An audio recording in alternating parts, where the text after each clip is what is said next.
बारामतीत पुण्यश्लोक अहिल्यादेवी होळकर शासकीय वैद्यकीय महाविद्यालयात आज शासनाचा कार्यक्रम।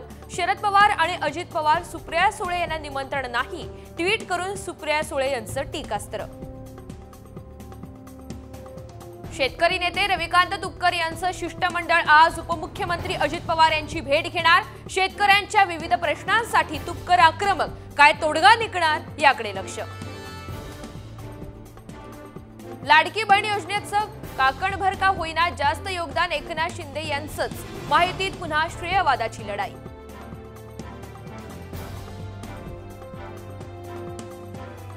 लातूरचे खासदार डॉक्टर शिवाजी काळगे यांच्या विरोधातील दाखल निवडणूक याचिका फेटाळल्या।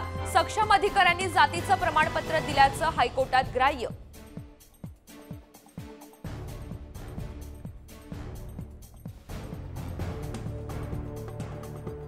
एचडीएफसी बँकेवर आरबीआयची मोठी कारवाई।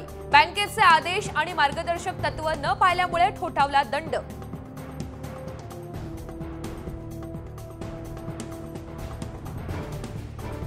पुण्यात गणेशोत्सवाचे 5 दिवस उलटले तरी 1000 पेक्षा जास्त सीसीटीव्ही कॅमेरे बंद। 300 सीसीटीव्ही 2 दिवसात सुरू केल्याचा पालिकेचा दावा। विसर्जन मिरवणुकीपर्यंत सगळे कॅमेरे कार्यान्वित करणार असल्याची ग्वाही। पंढरपुरात डाळिंबाला प्रति किलो 200 रुपयांचा उच्चांकी भाव। मागील काही दिवसांपासून डाळिंबांच्या दरात सातत्याने वाढ। आवक कमी झाल्यानं भाव वाढले। वैनगंगा नदीच्या पुरामुळे शेकडो हेक्टर शेती पाण्याखाली। भामरागडमधील पूर परिस्थिती जैसे थेच। पुरामुळे 4 राष्ट्रीय महामार्ग बंद।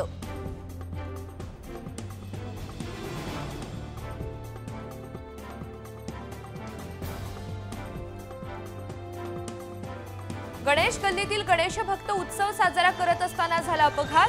बसची महिलेला जोरदार धडक, महिलेच्या पायाला गंभीर दुखापत।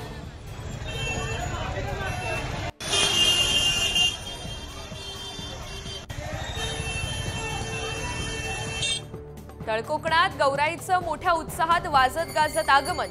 हळदीचे रोप, आगाडा, तिरडा, लालमाठ, हरणाच्या फुलांचे रोप एकत्र करून प्रतिकात्मक गौराईचं आगमन। गौराईला नटवून सजवून तिची ओटी भरण्याची परंपरा।